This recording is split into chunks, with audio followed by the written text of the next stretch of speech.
Assalamualaikum warahmatullahi wabarakatuh. Saya Emilia Kutrunada, NIM 18 10 32 10 28.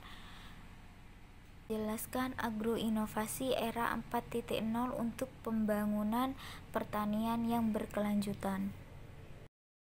Webinar ini dilaksanakan pada hari Rabu 1 Juli 2020 dan dilakukan pada waktu 08.00 sampai 12.00 WIB yang membahas tentang agroinovasi era 4.0 untuk pembangunan pertanian yang berkelanjutan. Webinar ini dibawakan oleh dua pemateri, yakni Prof. Dr.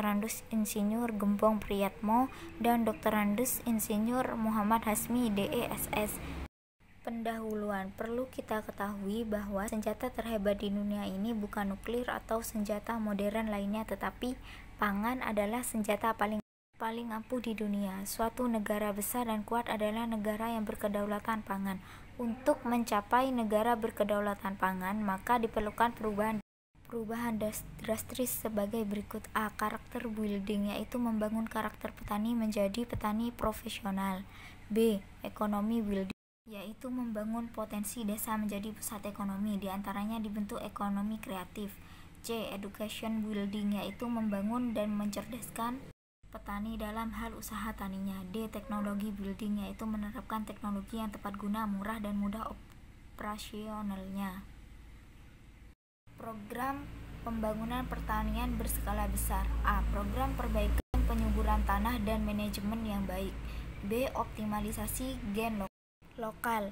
C. Pemanfaatan lahan tidur yang sudah dikuasai oknum maupun yang belum. D. Perubahan politik dan kebijaksanaan peraturan perundangan pertanian lebih mendukung petani atau pelaku di bidang pertanian seperti pelaku peternakan, perikanan, perkebunan, hortikultura.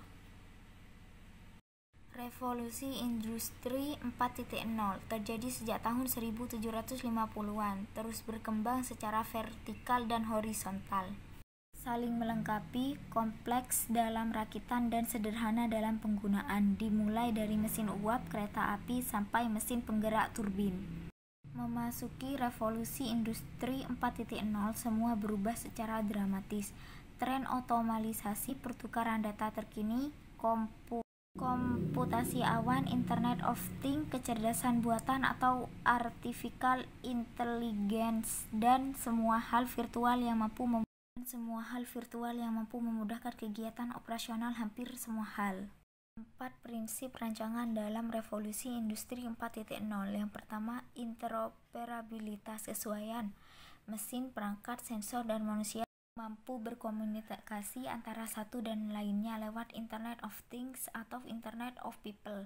LOT akan mengoptimalisasikan proses ini secara besar-besaran. 2. Transparansi informasi. Sistem informasi mampu menghasilkan salinan dunia fisik secara virtual dengan memperkaya model pabrik digital dengan data sensor.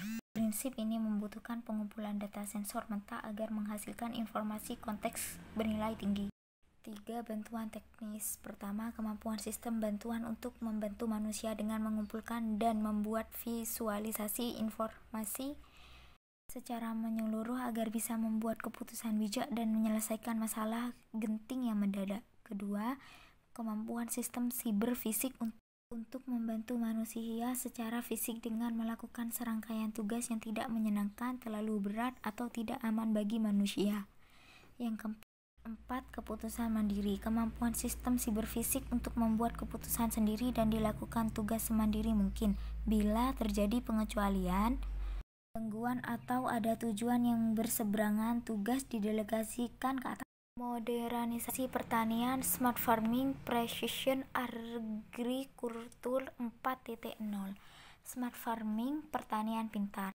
Penggunaan platform yang dikonektivitaskan dengan perangkat teknologi, tablet dan handphone, dan pengumpulan informasi status hara tanah, kelembapan udara, kondisi cuaca, dan lainnya yang diperoleh dari perangkat perekam data yang ditanamkan pada lahan pertanian atau lapang. Kedua, precision agriculture, pertanian presisi, lebih kepada penggunaan input, benih, pestisida, pupuk, dan lainnya, sesuai kebutuhan berdasarkan informasi olahan data pada tablet sehingga tidak ada kelebihan dalam dosis pengaplikasian karena dipenuhi berdasarkan kekurangannya.